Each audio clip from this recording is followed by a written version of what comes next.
भगवते वासुदेवाय नमः। जय हरि विष्णु। नमस्कार मेरे प्यारे भक्तगणों, माताओं और बहनों। आज के इस पावन गुरुवार के दिन मैं आपके लिए जगत के पालनहार भगवान विष्णु और देव गुरु बृहस्पति की एक ऐसी दिव्य और मंगलकारी कथा लेकर आई हूँ जिसे सुनने मात्र से आपके जीवन के सारे आर्थिक कष्ट, दरिद्रता और मानसिक तनाव पल भर में दूर हो जाएंगे। गुरुवार का दिन गुरु की कृपा और सुख समृद्धि का दिन होता है। आज की यह कथा एक ऐसे व्यक्ति की है जिसने सब कुछ खो दिया था, लेकिन फिर भगवान की एक लीला ने उसकी किस्मत पलट दी। तो चलिए पूरी भक्ति भाव से मन में ओम नमो भगवते वासुदेवाय का ध्यान करते हुए इस कल्याणकारी कथा का रसपान करते हैं। आगे बढ़ने से पहले अगर आपको यह कथा अच्छी लगे तो वीडियो को लाइक जरूर करें और हमारे चैनल शीतल साधना को सब्सक्राइब करें ताकि प्रभु की कृपा आप पर बनी रहे।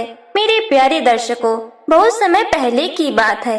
एक छोटा सा सुंदर गांव था जिसका नाम था धर्मपुर। वहाँ रामदास नाम का एक गरीब किसान रहता था। रामदास बहुत ही सीधा और सच्चा इंसान था। उसके पास खेती के नाम पर एक छोटा सा टुकड़ा जमीन का था और एक टूटा फूटा घर। रामदास की पत्नी का नाम सुलक्षणा था। सुलक्षणा घर के काम काज के साथ साथ भगवान की भक्ति में बहुत लीन रहती थी। वह दोनों पति पत्नी रूखा सूखा खाकर अपना जीवन बिता रहे थे, पर उनके जीवन में एक बहुत बड़ा दुख था। रामदास जो भी फसल बोता वह किसी न किसी कारण से बर्बाद हो जाती। कभी सूखा पड़ जाता तो कभी आवारा पशु उसकी फसल चर जाते। गांव के लोग उसे अभागा कहकर चिढ़ाने लगे थे। रामदास अंदर से बहुत टूट चुका था। एक दिन शाम को वह अपनी झोपड़ी के बाहर बैठा सिसक सिसक कर रो रहा था। सुलक्षणा बाहर आई और उसने रामदास के कंधे पर हाथ रखा। वह उसे ढांढस बंधाते हुए बोली, स्वामी आप इस तरह हिम्मत मत हारिए, बुरा वक्त आता जाता रहता है। कल गुरुवार का दिन है, आप पास के नगर में जाकर किसी विद्वान से सलाह क्यों नहीं लेते? सुना है वहाँ एक पहुँचे हुए महात्मा आए हैं जो सबको सही रास्ता दिखाते हैं। रामदास ने अपनी पत्नी की बात मान ली। अगले दिन तड़के सुबह बिना कुछ खाए पिए वह नगर की ओर चल दिया। धूप बहुत तेज थी और रामदास के फटे हुए जूतों से उसके पैर जल रहे थे। चलते चलते वह एक विशाल पीपल के पेड़ के नीचे सुताने के लिए बैठ गया। तभी उसने देखा कि वहाँ एक वृद्ध ब्राह्मण बैठे हुए हैं जिनके चेहरे पर गजब का तेज था। उनके गले में पीले फूलों की माला थी और हाथ में एक कमंडल था। रामदास ने दौड़कर उनके चरण स्पर्श किए। वृद्ध ब्राह्मण ने मुस्कुराकर पूछा, पुत्र इस तपती दोपहरी में तुम कहाँ जा रहे हो? तुम्हारे चेहरे पर इतनी उदासी क्यों है? रामदास की आंखों से फिर आंसू बहने लगे। उसने रोते हुए अपनी सारी आपबीती बता दी कि कैसे वह मेहनत करता है पर फिर भी दरिद्रता उसका पीछा नहीं छोड़ रही है। वृद्ध ब्राह्मण जो साक्षात देव गुरु बृहस्पति का रूप थे, उन्होंने रामदास के सिर पर हाथ रखा और बोले, बेटा तू दुखी मत हो, तेरे संकट के दिन अब समाप्त होने वाले हैं। तूने अनजाने में ही सही पर आज गुरुवार के दिन इस पीपल की छाया में विश्राम किया है। जा अपने खेत के उत्तर दिशा वाले कोने में एक छोटा सा गड्ढा खोद। वहाँ तुझे कुछ ऐसा मिलेगा जो तेरी 7 पीढ़ियों की गरीबी मिटा देगा। लेकिन याद रखना, जो मिले उसका पहला हिस्सा दान पुण्य में लगाना। रामदास को यकीन नहीं हुआ। उसने सोचा कि उसके बंजर खेत में क्या ही मिल सकता है, पर फिर भी उसने महात्मा की बात मानकर घर की ओर दौड़ लगा दी। जब वह खेत के उत्तर कोने पर पहुंचा और उसने फावड़ा चलाना शुरू किया तो अचानक फावड़ा किसी सख्त चीज से टकराया। मेरे प्यारे भक्तों, माताओं और बहनों, भगवान की लीला बड़ी ही निराली होती है। जब इंसान पूरी तरह हार मान लेता है तभी वह शक्ति अपना हाथ आगे बढ़ाती है। रामदास का फावड़ा किसी धातु की चीज से टकराया था और उसके मन में घबराहट और उम्मीद दोनों एक साथ जाग उठे। रामदास का दिल जोर जोर से धड़क रहा था। उसने तेजी से अपने हाथों से मिट्टी हटाना शुरू किया। जैसे जैसे मिट्टी हटती गई उसे पीली धातु की चमक दिखाई देने लगी। रामदास ने जब पूरी तरह से उस गड्ढे को साफ किया तो उसकी आंखें फटी की फटी रह गईं। वहाँ मिट्टी के भीतर एक पुराना पीतल का घड़ा दबा हुआ था। रामदास ने कांपते हाथों से उस घड़े का ढक्कन खोला। उसके भीतर सोने के सिक्कों का अंबार लगा हुआ था। वह सिक्के इतने चमकदार थे कि रामदास की आंखों में चौंधियाहट होने लगी। रामदास को अपनी किस्मत पर यकीन नहीं हो रहा था। वह घुटनों के बल बैठ गया और जोर जोर से रोने लगा। यह दुख के आंसू नहीं थे, बल्कि राहत और भक्ति के आंसू थे। उसने आसमान की तरफ हाथ जोड़कर कहा, हे नारायण, हे देवगुरु बृहस्पति, मुझ जैसे दीनहीन पर आपने इतनी बड़ी कृपा की। मैंने तो बस 2 वक्त की रोटी मांगी थी, आपने तो मेरा पूरा जीवन ही बदल दिया। रामदास ने तुरंत अपनी फटी हुई धोती का एक टुकड़ा फाड़ा और उस घड़े को उसमें लपेट लिया। वह उस भारी घड़े को उठाकर जैसे तैसे अपने घर पहुंचा। सुलक्षणा घर के आंगन में तुलसी को जल चढ़ा रही थी। जब उसने रामदास को इस तरह बदहवास और कंधे पर कुछ भारी सामान लिए देखा तो वह घबरा गई। उसने पूछा, स्वामी क्या हुआ? आप इतने परेशान क्यों दिख रहे हैं? क्या रास्ते में किसी ने कुछ कहा? रामदास ने बिना कुछ बोले घर का दरवाजा बंद किया और वह पोटली जमीन पर रख दी। जैसे ही पोटली खुली, सोने के सिक्के फर्श पर बिखर गए। सुलक्षणा का तो जैसे दम ही रुक गया। वह बोली, हे भगवान, यह सब क्या है?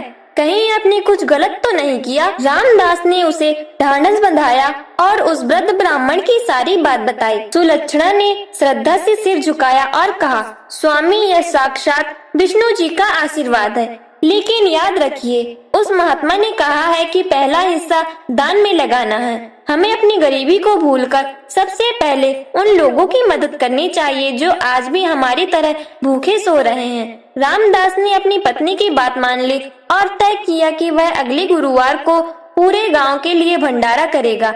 लेकिन भक्तों, जहाँ सुख आता है वहाँ लालच और ईर्ष्या भी पीछे पीछे चले आते हैं। गांव के मुखिया की नजर रामदास के घर पर ही थी। उसने देखा कि अचानक रामदास के घर में खुशियाँ लौट आई हैं और उसके ठाट बाट बदल गए हैं। मुखिया ने मन ही मन एक चाल चली। गांव का मुखिया, जिसका नाम धनी राम था, स्वभाव से बहुत ही लालची और धूर्त इंसान था। उसने देखा कि रामदास के घर में अब घी के दिए जल रहे हैं और उसके चेहरे पर दरिद्रता की जगह एक अनोखी चमक है। धनी राम ने सोचा, कल तक जो रामदास दाने दाने को मोहताज था, उसके पास अचानक इतना धन कहां से आ गया? जरूर इसे कहीं गुप्त कोई खजाना मिला है। मुखिया ने अपने 2 लठैतों को बुलाया और उन्हें रामदास के घर पर नजर रखने को कहा। इधर रामदास और सुलक्षणा अपने धुन में मगन थे। उन्होंने अगले गुरुवार के भंडारे के लिए ढेर सारा अनाज, फल और पीली मिठाइयाँ मंगवाई थीं। रामदास ने पूरे गांव में डिंडोरा पिटवा दिया कि गुरुवार को उसके घर पर साक्षात भगवान सत्यनारायण की कथा होगी और सभी के लिए भोज का प्रबंध होगा। भंडारे की तैयारी देख मुखिया के पेट में मरोड़ उठने लगी। वह रात के अंधेरे में रामदास के घर पहुंचा और दरवाजे पर दस्तक दी। रामदास ने दरवाजा खोला तो मुखिया को देखकर हैरान रह गया। मुखिया ने बनावटी मुस्कान के साथ कहा, अरे रामदास भाई, सुना है बड़ी तरक्की कर ली है, पर भाई अचानक इतना पैसा कहाँ से आया? कहीं तुमने कोई चोरी चकारी तो नहीं की? अगर राजा को पता चला तो सीधे जेल जाओगे। रामदास बेचारा सीधा साधा आदमी था। उसने हाथ जोड़कर कहा, मुखिया जी, यह तो बस देवगुरु बृहस्पति और विष्णु जी की कृपा है। मुझे खेत में एक पुराना घड़ा मिला था, बस उसी से यह सब हो रहा है। मुखिया की आंखें चमक उठी। उसने मन ही मन सोचा कि अब इस खजाने को हड़पना ही होगा। उसने रामदास को डराते हुए कहा, देखो रामदास, वह जमीन जिस पर तुम्हें घड़ा मिला है वह पुरखों के हिसाब से गांव की संपत्ति हो सकती है।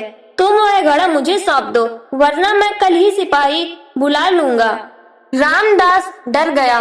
वह सिसक सिसक कर रोने लगा और बोला, मुखिया जी, मैंने तो इसमें से आधा धन गरीबों और मंदिर के लिए अलग निकाल दिया है।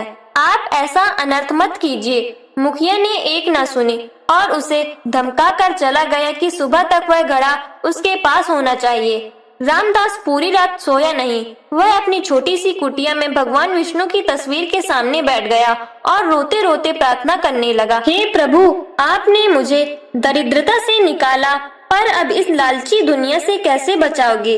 क्या आपकी दी हुई यह भेंट छीन ली जाएगी? सुलक्षणा ने उसे ढांढस बंधाया और कहा, स्वामी, जिसने दिया है वही रक्षा भी करेंगे। आप बस सुबह का इंतजार कीजिए और गुरु का ध्यान करिए। जैसे ही सुबह हुई, मुखिया अपने सैनिकों के साथ रामदास के दरवाजे पर आ धमका। उसने चिल्लाकर कहा, निकालो वह घड़ा। रामदास ने कांपते हाथों से वह पोटली बाहर निकाली। मुखिया ने झपट कर उसे खोला, लेकिन जैसे ही उसने पोटली के भीतर हाथ डाला, वह जोर से चीखा। मेरे प्यारे भक्तगणों, माताओं और बहनों, भगवान की लीला को समझना हम इंसानों के वश में नहीं है। वह जिसे तारना चाहते हैं उसे पत्थर में भी जीवन दे देते हैं, और जिसे दंड देना चाहते हैं उसके हाथ में आया सोना भी मिट्टी कर देते हैं। जैसे ही लालची मुखिया ने उस पोटली में हाथ डाला, वह दर्द से झटपटा उठा। उसे लगा जैसे किसी ने उसके हाथ पर सैकड़ों बिच्छू छोड़ दिए हो। उसने झटके से अपना हाथ बाहर निकाला तो देखा कि उसका हाथ काला पड़ गया था। पोटली के भीतर से सोने के सिक्के की जगह काले और नुकीले पत्थर बाहर निकल रहे थे। मुखिया चिल्लाया, ओह, यह क्या जादू टोना है? रामदास, तूने मुझे धोखा दिया, यह तो पत्थर है। रामदास और सुलक्षणा भी हैरान रह गए। रामदास सिसक सिसक कर रोने लगा और बोला, मुखिया जी, भगवान की कसम, कल रात तक इसमें सोने की मोहरें ही थी। मुझे नहीं पता ये पत्थर कैसे बन गए। मुखिया गुस्से में पैर पटकता हुआ वहां से चला गया और बड़बड़ाने लगा कि यह धन शापित है। जैसे ही मुखिया की टोली आंखों से ओझल हुई, रामदास ने उन पत्थरों को छुआ। जैसे उसके हाथ उन पत्थरों से लगे, वे फिर से चमकते हुए सोने के सिक्के में बदल गए। रामदास की आंखों से खुशी के आंसू बहने लगे। उसने समझ लिया कि देवगुरु बृहस्पति ने उनकी रक्षा की है। अधर्मी के लिए वह पत्थर था और भक्त के लिए साक्षात लक्ष्मी। उसी दिन गुरुवार था। रामदास ने पूरे गांव को न्योता दिया। उसने एक सुंदर मंडप सजाया और पीले वस्त्र पहनकर भगवान विष्णु की कथा सुनाई। सुलक्षणा ने अपने हाथों से चने की दाल और गुड़ का प्रसाद बनाया। पूरे गांव ने पेट भर भोजन किया और रामदास को खूब आशीर्वाद दिया। रामदास ने उस धन का एक बड़ा हिस्सा गांव में एक सुंदर पाठशाला और प्याऊ बनवाने में खर्च किया। कहते हैं कि उस दिन के बाद से रामदास के खेत में कभी अकाल नहीं पड़ा। जो भी इंसान गुरुवार के दिन इस कथा को सच्चे मन से सुनता है या दूसरों को सुनाता है, उसके घर में कभी अन्न और धन की कमी नहीं होती। बृहस्पति देव उसके मार्ग के सारे कांटे हटा देते हैं और भगवान विष्णु की कृपा से उसकी झोली खुशियों से भर जाती है। मेरे प्यारे भक्तों, अगर आपको आज की यह दिव्य और शिक्षाप्रद कथा पसंद आई हो तो कमेंट में ओम नमो भगवते वासुदेवाय नमः जरूर लिखें। भगवान विष्णु आप सभी की झोली खुशियों से भर दे और आपके घर में सुख शांति बनाए रखे। आपकी एक छोटी सी भेंट हमारे लिए बहुत अनमोल है।